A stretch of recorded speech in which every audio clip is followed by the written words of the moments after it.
सबसे पहले आपके पास एक आइडिया है जो कोई देता है जिस पे आपको बोलना है। पहले आइडिया है, आइडिया को ग्रो करने के लिए बहुत थोड़ा सा वक्त आपको दिया जाता है। दूसरा काम आपको क्या करना है कि जो आइडिया आता है उसे आप डेवलप करेंगे और एक्सप्रेशन करेंगे उसका। ये एक्सप्रेशन 1 to 1 नहीं है।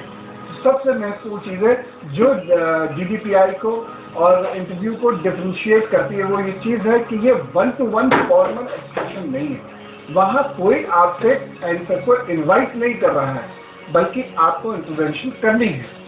और जो महत्वपूर्ण तीसरी चीज है कि बाकी लोगों से बेहतर परफॉर्मेंस आपकी हो, इसका प्रयास वहां करते रहना है। और इसके लिए आपके पास एक ग्रुप होगा, उस ग्रुप में आपको डोमिनेट करना है।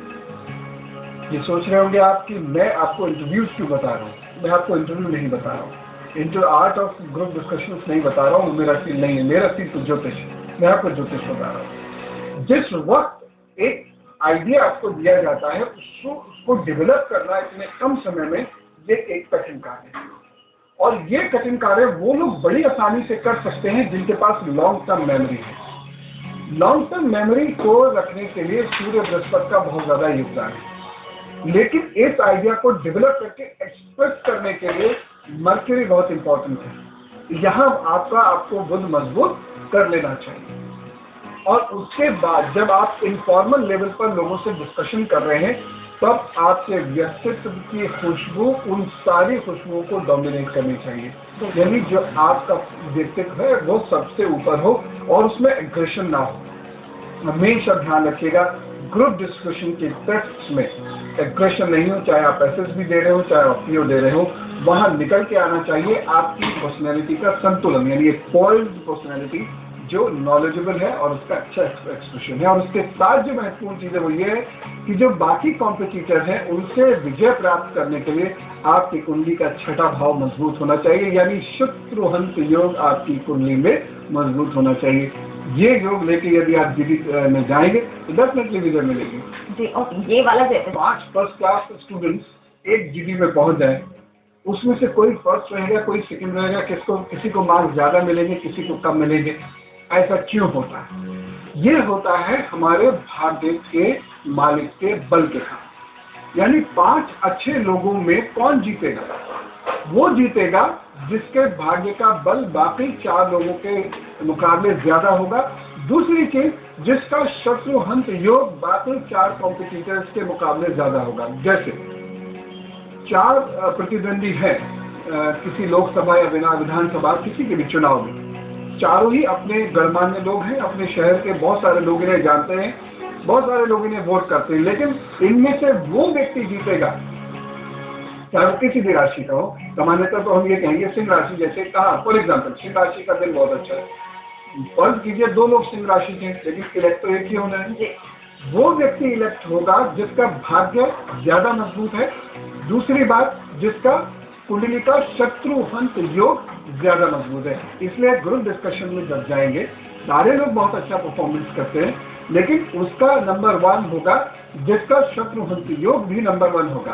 तो खुश करने का या सूर्य को साधने का उपाय कर लीजिए। सबसे महत्वपूर्ण तो यही है। यदि किसी भी पब्लिक कंटेस्ट में यदि आप जा रहे हैं या ऐसे कंपटीशन में जा रहे हैं जहां पर एक जर्नल मार्किंग नहीं होती बल्कि मेरिट ऑफ ऑर्डर बनता है, ऐसी जगह पर जब भी आपको जाना हो, कई लोगों के साथ एक साथ आपको मुकाबले में जाना हो, सूर्य पहली शर्त है कि ये मजबूत होना चाहिए। अन्यथा चाहे बृहस्पति इत्यादि कितने भी बढ़िया ग्रह आपके क्यों ना हो, बहुत ज्यादा नॉलेज लेके आप चाहे क्यों ना गए हो, लेकिन सारे हाथ लौट के आएंगे, क्योंकि ऑर्डर में मेरिट में आपकी पोजीशन नहीं आएगी। उसके लिए सूर्य मजबूत कीजिए। जितने भी लोग इस तरीके के इंटरव्यूज में जा रहे हैं, इस तरीके के ग्रुप डिस्कशंस में जा रहे हैं या वाइवा भी देने जा रहे हैं, सूर्य की साधना करना प्रारंभ करें। बहुत आसान सा तरीका बताता हूँ। काली स्याही लीजिएगा, काली स्याही को एक गोल घेरे में करीब 1 से 1.5 इंच का हो, उसके अंदर उसको काला कर लीजिएगा और उसको किसी सफेद बैकग्राउंड पर चिपका दीजिएगा।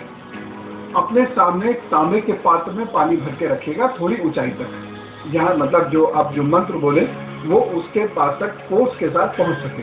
यानी 12 अंगुल तक जो विधान है वो 12 अंगुल नीचे तक वो बसन होना चाहिए। ऐसे करके 4 8 और 12 यानी लगभग इतनी ऊंचाई तक वो आप रख लीजिएगा बर्तन। अब आपने उस घेरे की तरफ एकटक देखना है, त्राटक की क्रिया बोलते हैं। घेरे की तरफ एकटक देखते रहिए और जोर से आप ओम, इस तरीके से ओम का उच्चारण करते रहिए। और उच्चारण सफल कब माना जाएगा? जब आपका स्टमक दबेगा, जैसे आप बोलते हैं। और ज्ञान मुद्रा में बैठना इस तरीके से, ओम, एकदम जैसे आपका ये दबे और आपका जो ओम है उस जल पे पड़े और आंख बिल्कुल सीधी, जरा सी हिलनी नहीं चाहिए, चाहे कुछ सेकंड्स के लिए करें, फिर धीरे धीरे आदत हो जाएगी। और उसके बाद अपनी आंख बंद करें, जल को पिए, लग जाए पढ़ाई में। ये जो है बिल्कुल एलोपैथिक मेडिसिन की तरह से काम करता है। आपको दिन 2 दिन में फर्क अपने व्यक्तित्व में पता लगने लगेगा। लेकिन हाँ, पढ़ाई से पीछा नहीं छुड़ाना है, पढ़ना तो है ही है।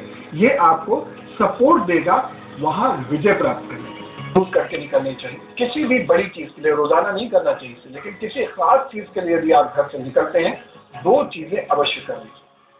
पहली चीज, नाक को जोर से रगड़ के साफ कीजिए। और दूसरी चीज ये है, सौंफ और गुड़ ये खा के अपने घर से निकलिए।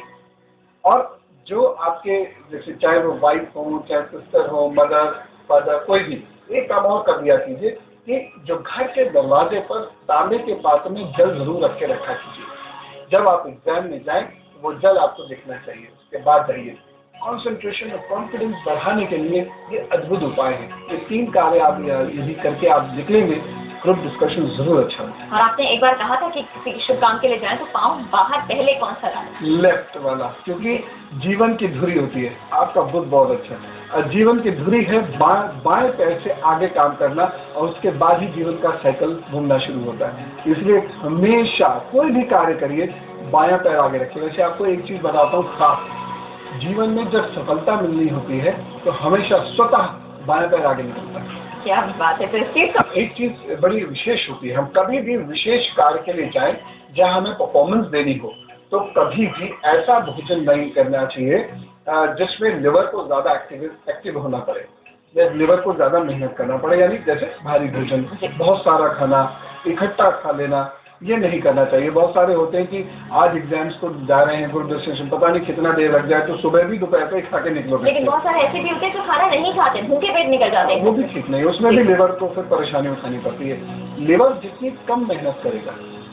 दिमाग उतना ज्यादा काम करेगा, क्योंकि शरीर में थकावट और सुस्ती नहीं होती। बिल्कुल। इसलिए बृहस्पति को मजबूत करिए, थोड़ा थोड़ा खाइए, कम खाइए, फलों का सेवन अधिक करिए और अपने काम पे निकलिए।